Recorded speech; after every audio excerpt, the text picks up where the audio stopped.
इस कार्यक्रम के प्रायोजक हैं डॉक्टर संजीव कुमार गोधा श्रुत प्रभावना ट्रस्ट। संयम प्रकाश नाम का ये ग्रंथ यहाँ विराजमान है और आप लोगों में से बहुत सारे लोगों के पास में ग्रंथ उपलब्ध भी है और बहुत सारे लोग यहाँ दाहोद नगर में ये संयम प्रकाश का नियमित स्वाध्याय भी कर रहे हैं। बहुत सारे लोग ऐसे भी होंगे जिन्हें संयम प्रकाश की खबर नहीं है। मैं आपको बतला दूं, ये एक वर्तमान के मुनिराज सूर्य सागर जी महाराज, जिनका देवलोक गमन लगभग 70 वर्ष पहले हुआ, उनके द्वारा लिखी गई ये रचना है। चरणानुयोग का ग्रंथ है। जितनी बातें यहाँ लिखी है सभी बातें विद रेफरेंस लिखते हैं, यानी जितने भी बातें कही है मनगढ़ंत बातें बिल्कुल नहीं है। 50 ग्रंथों के प्रमाण यहाँ प्रमाण दे करके, कहीं कुंद कुंदाचार्य देव को कोट करते हैं तो कभी समंत भद्राचार्य को कोट करते हैं, तो कभी किसी को न्याय शास्त्रों को, नीति के ग्रंथों को, प्रमाण मीमांसा वाले ग्रंथों को, न्याय के ग्रंथों को, अध्यात्म द्रव्यानुयोग के ग्रंथों को, कभी योग सार को, माने इतने प्रमाण प्रस्तुत करते हैं कि हमें ऐसे लगता है कि ये बहुत उत्कृष्ट बात है। और सबसे बड़ी बात तो यह है कि हम जिस मान्यता को अनुकरण करते हैं या जो गुरुदेव श्री द्वारा प्रतिपादित मूल बातें हैं, उन बातों से इनमें जो लिखी गई बातें हैं इनमें विरोध भी नहीं आता। अध्यात्म की चर्चाएं भी बहुत खुल करके हुई है, न्याय की चर्चाएं भी बहुत खुल करके हुई है। प्रकरण चरणानुयोग का है, इसलिए जीवन उपयोगी है।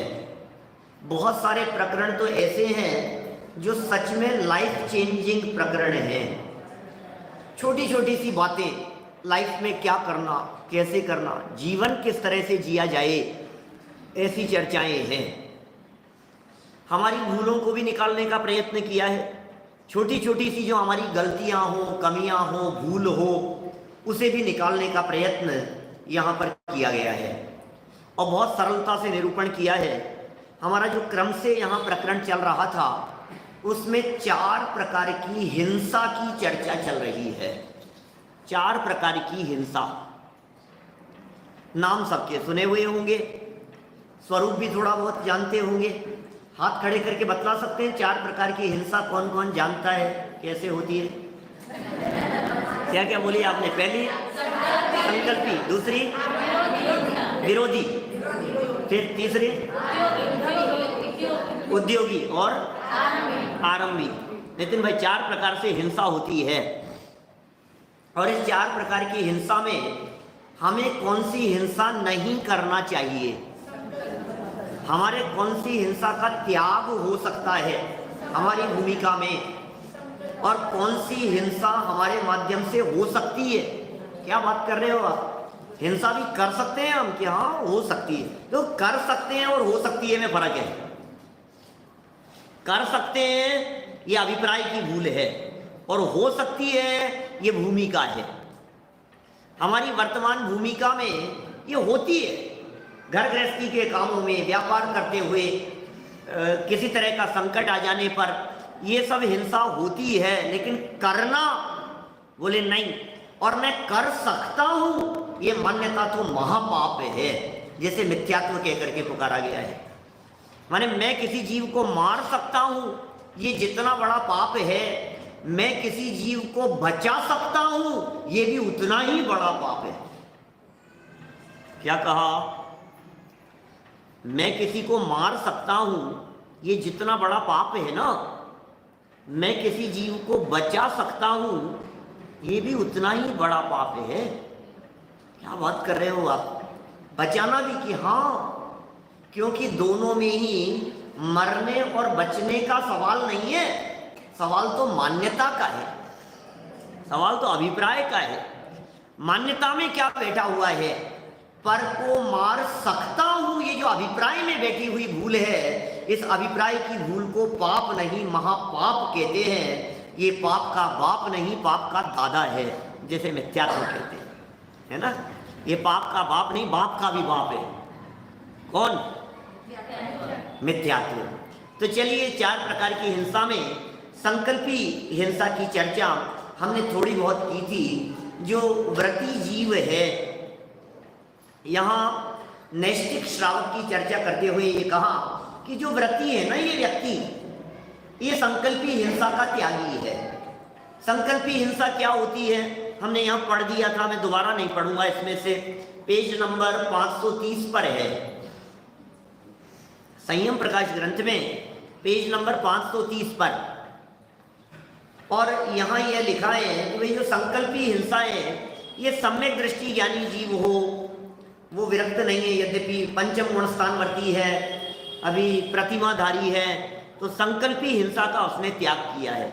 हम लोगों के लिए भी हमने ये बात कही थी पिछले ही प्रवचन में कि भाई हमें संकल्प का त्याग करना चाहिए।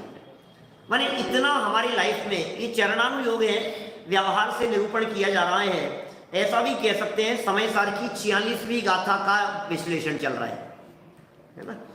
समय सार की 46वीं गाथा की टीका में कहा, त्रस स्थावर जीवों की हिंसा हो जाएगी, इनको जीव नहीं मानोगे तो उस हिंसा के त्याग की बात यहाँ प्रैक्टिकल रूप से अपने लाइफ में करने की बात कही जा रही है। और इस संबंध में जो बातें कही गई, भाई साहब संकल्प पूर्वक ये नियम ले लेना। मैं यहाँ बैठे हुए सभा में बैठे हुए लोगों से भी कह रहा हूँ, हमें इस तरह की प्रतिज्ञा ले ही लेना चाहिए।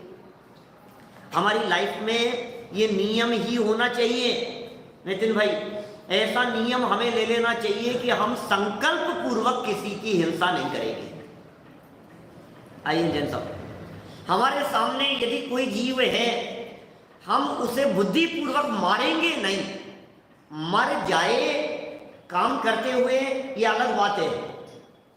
सामने यदि कोई जीव आ गया है, हम मार नहीं सकते उसे, मारने का भाव हमारे हृदय में नहीं आएगा।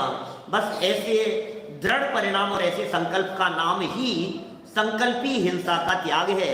गृहस्थ को संकल्पी हिंसा का त्यागी होना ही चाहिए। गृहस्थ है और संकल्पी हिंसा का त्यागी नहीं है, वो क्या आत्मार्थी हो सकता है? आप सोचिए, मैं गुरुदेव के चरणों की शरण में यदि आपको ले जाऊं तो गुरुदेव के जीवन के कितने प्रसंग आपको ऐसे दिखाई देंगे जिनमें वे स्पष्ट ऐसी बात कहा करते थे, चलते हुए यदि फूल की पंखुड़ी आ गई, घास के तिनके पर उन्होंने कभी जीवन में पैर नहीं रखा, एक घास के तिनके पर पांव नहीं रखा। और यदि कदाचित किसी व्यक्ति के द्वारा पैर रख दिया गया हो तो गुरुदेव एकदम गुस्से में आकर के कहते थे कि ये जो है, इसमें तेरे अनंत जन्मों के अनंत माता पिता हैं, ने कहां पैर रख दिया है। और यदि कोई सामने से व्यक्ति कह देवे ये घोड़े देखे, घोड़े जोया, सर्वज्ञ भगवान का अपमान करता है। 3 लोक के नाथ सर्वज्ञ भगवान परम पिता परमेश्वर 100 इंद्रों की हाजिरी में गंधर्व परमात्मा की उपस्थिति में ये बातें कही है। सारी बातें इनमें जीव है, त्रस जीव है इनमें, जो जीव इनकी हिंसा से विरक्त नहीं है। अरे संकल्पी हिंसा है ये, जो व्यक्ति जानबूझ करके उनके ऊपर पांव रखने का प्रयत्न करता है। तो बहुत विचार करना गंभीरता से। हम कभी बुद्धिपूर्वक घर में चूहे मारने की दवाई नहीं डालेंगे, हम मारने का प्रयत्न नहीं करेंगे, कॉकरोच छिपकलियों को मारेंगे नहीं। ये तो बुद्धिपूर्वक कर सकते हैं ना इतना काम। तो मुझे मालूम है मुमुक्षु मंडल की सभा में इस तरह की बातें करना कभी कभी तो अव्यावहारिक जैसा दिखता है, लेकिन जब इस व्यवहार से शून्य दिखाई देते हैं तो ये व्यवहार की बातें भी करनी पड़ती है। क्योंकि अभी ऐसा लगता है ना, शुद्ध आत्मा की बात करो आप, तो ये क्या बात लेकर के बैठ गए, इसमें क्या दम है, इसमें क्या दम है? अरे इसमें दम नहीं है, लेकिन ऐसा जीवन एक आत्मार्थी का होता है, इसमें कोई दम नहीं है। भाई साहब, बात तो बिल्कुल सच्ची यही है कि इसमें कोई दम नहीं है इस हिंसा की चर्चा में। लेकिन एक आत्मार्थी का जीवन ऐसा होता है कि जो अपने आप को भगवान अनुभव कर रहा हो, उसे ये 2 इंद्रिय 4 इंद्रिय जीवों में भगवान नहीं दिखेंगे। जो अपने आप को परमात्मा अनुभव कर रहा है, जो ये कह रहा है, जो ये देख रहा है कि हूं परमात्मा छू, उसे क्या ये 2 इंद्रिय जीव में परमात्मा नहीं दिखेंगे? वो उनकी विराधना कैसे कर सकता है? वो उनकी हिंसा संकल्प पूर्वक कैसे कर सकता है? संकल्पी हिंसा का त्यागी होता है। हाँ, लेकिन संकल्पी हिंसा का त्यागी होने के बावजूद भी उसके जीवन में कुछ प्रकार की हिंसा हो सकती है, उसकी छूट जनागम में दी है, ऐसा भी हम कह सकते हैं, या वो उसकी भूमिका में हो जाती है, ऐसा भी कह सकते हैं।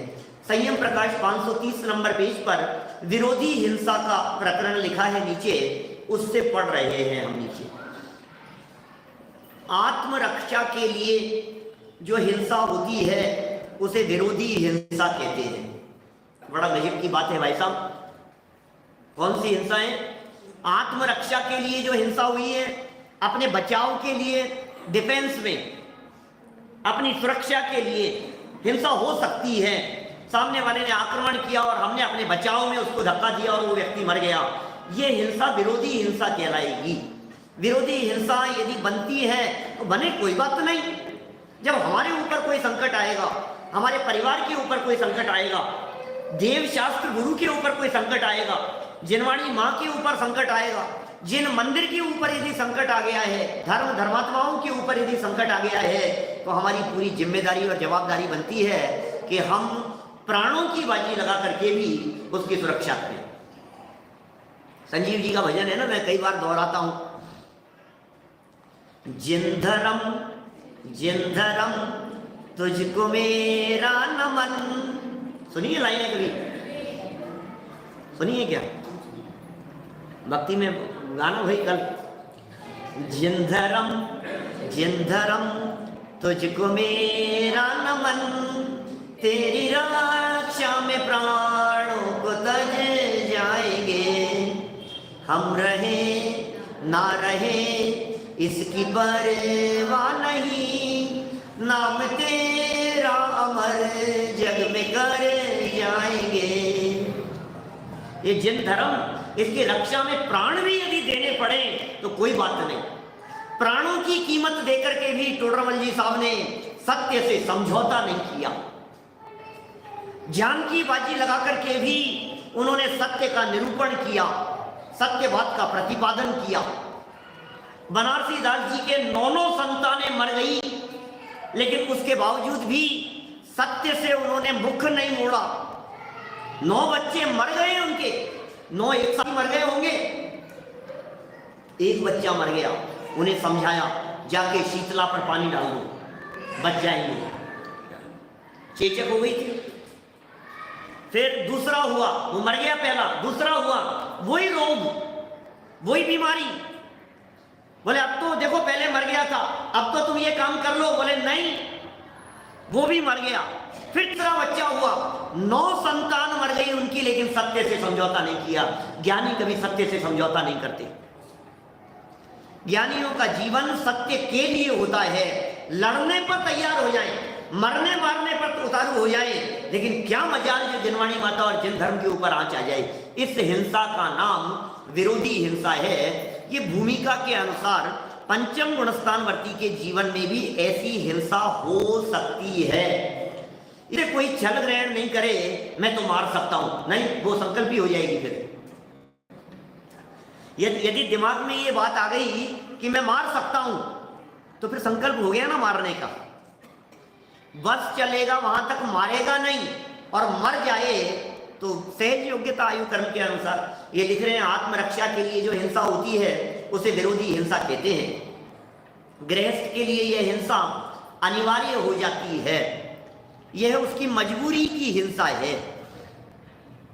मजबूरी है, परिस्थिति है, उस मजबूर परिस्थिति के अंदर हिंसा हो जाती है उसके द्वारा। जो उसके न्यायानुकूल जीवन में बाधा डालता है या उसके साधनों को हानि पहुंचाता है, उस पर आक्रमण करता है, उसका प्रतिकार करना वह अपना कर्तव्य समझता है। ऐसे थोड़ी ना होगा। रामचंद्र जी के ऊपर जब ऐसी परिस्थिति बन गई, सीता को उठा करके ले गया रावण, तो शायद सम्यक दृष्टि रामचंद्र जी तद्भव मोक्षगामी जाकर के युद्ध किया ही ना उन्होंने। ये कहकर के फ्री तो नहीं हो गए, भैया ठीक है उठा के ले गया तो ले गया, अब ठीक है मैं क्या करूं। विवेक जी आजकल के जमाने वाले तो ये कह देते हैं, वीरेंद्र जी ये ठीक है ले जाने दो, तो भैया ले जाए कोई बात नहीं, 4 दिन में वापस छोड़ जाएगा, पता लगेगा। ऐसी बातें करते हैं आजकल के लोग। मंच पर हास्य कवि सम्मेलनों में इस तरह के लोग बातें करते हैं, लेकिन भाई हमारे ये कर्तव्य बनता है उनकी रक्षा करने का, उनकी सुरक्षा करने का दायित्व हमारा है, ये हमारी जिम्मेदारी है। चाहे रामचंद्र जी की बात हो, चाहे कौरव पांडवों की चर्चा हो, माने छोटे छोटे से प्रसंगों में शायद सम्यक दृष्टि और उसी भाव से मोक्ष भी चले गए। रामचंद्र जी भी मोक्ष चले गए, युधिष्ठिर भी मोक्ष गए हैं, भीम भी मोक्ष गए हैं, अर्जुन भी मोक्ष गए हैं, लेकिन उसके बावजूद भी उन्होंने 6-6 महीने तक युद्ध किया। रामचंद्र जी की सेना ने रावण की सेना के साथ में 6 महीने तक युद्ध किया। बोलो आप किसके लिए? अब क्रमबद्ध है भैया, जो होगा जो हो जाएगा, ऐसा नहीं, जरूरी ना चलता है। क्रमबद्ध विचार करके बैठते हैं, अब मेरी किस्मत में इतने ही दिन तक सीता का योग था, अब ठीक है जो होगा जो हो जाएगा। नहीं भाई, ऐसा नहीं चलेगा। आपको बराबर जिम्मेदारी पूर्वक उसको निभाना पड़ेगा। आपने शादी की है, आपका परिवार है, आपको उसे संभालना होगा। और बराबर ऋषभदेव जैसे तीर्थंकर परमात्मा, चक्रवर्ती, नारायण प्रति नारायण, सबने उस जिम्मेदारी का बराबर रीति से निर्वाह किया है। इसलिए कह रहे हैं वो उसे अपना कर्तव्य समझता है।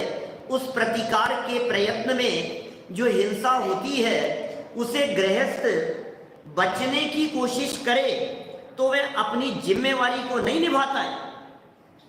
अब उसमें प्रतिकार में जो हिंसा हो रही है, बचने की कोशिश कर रहा है, वो जिम्मेदारी नहीं निभा रहा है। आपको अपनी जिम्मेदारी निभानी पड़ेगी। आपके घर में यदि चोर घुस गए हैं तो आप उन्हें भगाएंगे कि नहीं भगाएंगे? कि क्रमबद्ध कर्म का उदय, साता वेदनी कर्म का उदय, संयोग, जब तक धन अपने क्षेत्र से क्षेत्रांतर होने की योग्यता होगी तो चला जाएगा धन इधर से उधर। ऐसा विचार करके आप शांत बैठ सकते हैं क्या? मैंने एक दिन की थी ऐसे क्षेत्र से क्षेत्रांतर की चर्चा, अभी 5-7 दिन पहले कही, सुबह समय सार के प्रवचन में आई थी चर्चा। किसने सुनी है? बोलो, हाथ खड़ा करें। 1 2 3 4 5 है, 8-10 लोग हैं। तो मैंने ऐसा कहा, मैंने कहा किसी चोर के द्वारा चोरी कर लेने पर, अब वो चोर चोरी करने के लिए आया, उसने चोरी कर ली और गलती से वो जब जा रहा था तो वहां पंडित जी का प्रवचन चल रहा था। जिन पंडित जी का प्रवचन चल रहा था वे संयोग से मजिस्ट्रेट थे और चोर ने उन पंडित जी की ये बात सुन ली कि ये जो पदार्थ इधर से उधर चले जाते हैं ये अपनी योग्यता से जाते हैं, इनका क्षेत्र से क्षेत्रांतर होना अपनी योग्यता से होता है। ये चोर ने ये बात सुन ली। 2-5 दिन बाद में पकड़ में आ गया। पकड़ में आ गया तो उन्हीं मजिस्ट्रेट साहब के साथ में केस चला सामने। जब केस चल रहा था तो मजिस्ट्रेट साहब ने कहा, भैया तुमने चोरी की है, तुम्हें सजा मिलेगी क्या, तुम्हारा अपराध सिद्ध हो गया है। तो चोर ने बड़े विनम्र शब्दों में कहा कि अरे माय लॉर्ड, आप इतनी सी बात है तो आप तो जानते ही हैं, आप तो इन सब बातों के ज्ञाता हैं। मैंने चोरी बिल्कुल नहीं की है, मैं चोरी की क्रिया का करता नहीं हूं। वो तो धन का क्षेत्र से क्षेत्रांतर होने की अपनी योग्यता थी। बोलो क्या होगा? सही है ये बात? तो मजिस्ट्रेट ने भी बड़े विनम्र शब्दों में कहा कि चिंता मत करो, मैं तुम्हें सजा नहीं दूंगा, बस तुम एक क्षेत्र से क्षेत्रांतर कर रहा हो।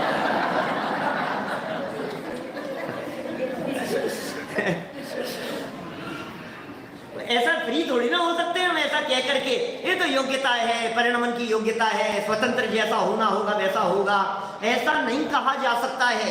यदि कोई इन बातों से बचता है तो वो गृहस्थ कहलाने के योग्य नहीं है, वो श्रावक कहलाने के योग्य नहीं है, चतुर्थ और पंचम गुणस्थान वर्ती तो वो हो ही नहीं सकता है। ये बात शास्त्र कह रहे हैं। हमें हमारी जिम्मेदारी को बराबर निभाना चाहिए और निभाते समय फिर देखिए परिस्थिति जो भी हो, मान लीजिए हम नहीं बचा पाए, हम अपनों को नहीं बचा पाए, सुरक्षा नहीं कर पाए, या समझ लीजिए संकट आना था वो आ ही गया, हमारे माध्यम से कुछ हो नहीं सका, तो फिर जनवाणी ये कहती है अब परिणामों में आकुलता नहीं रखें और क्रमबद्ध का विचार करके साम्य भाव धारण करें। समझ में आ रही है बात? क्रमबद्ध की चर्चा कब लगाना?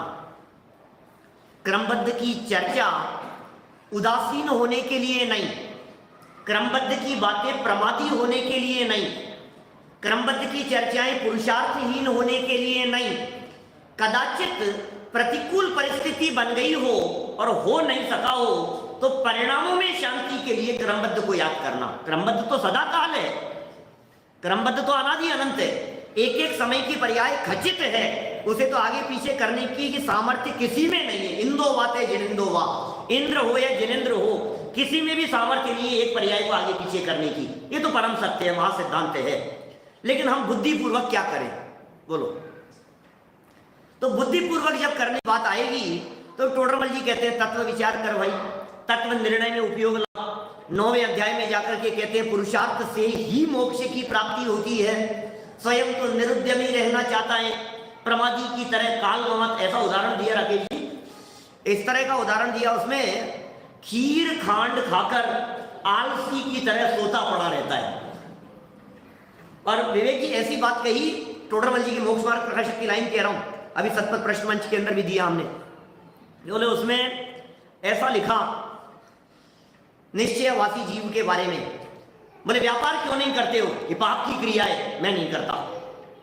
तो फिर स्वाध्याय वगैरह क्यों नहीं कर रहे हो तुम? स्वाध्याय वगैरह में लगो। तो कहता है नहीं भाई, ये पुण्य बंध का कारण है और मुझे तो बंधना नहीं है, तो व्यापार करूंगा तो पाप बंधेगा, और स्वाध्याय में जाकर के बैठूंगा तो पुण्य बंधेगा, और मुझे तो अबंध रहना है, तो कर क्या रहा है कि मजे से सो रहा हूं। तो ऐसे ऐसे प्रमादी आलसी लोगों के लिए ये जिनवाणी नहीं है। ये जिन धर्म के जो सिद्धांत है, जिनवाणी की जो बातें हैं, ये बातें कब लगाना, कब अप्लाई करना, कौन सी जगह पर कौन से सिद्धांत को अप्लाई करना, यदि ये बात का विचार विवेक नहीं होगा तो अर्थ का अनर्थ कर बैठेंगे हम। यहां चर्चा चल रही है, यदि वो जिम्मेवारी को नहीं निभाता है, बचने की कोशिश करता है, तो वो अपराधी है। तीर्थंकरों ने भी जिम्मेवारी को निभाया है, तीर्थंकरों ने निभाया है भाई साहब। आप देखिए ब्रह्म सुंदरी को ऋषभ देव स्वामी ने शिक्षा दी, तो जिम्मेदारी का निर्वाह किया या नहीं उन्होंने? बच गए।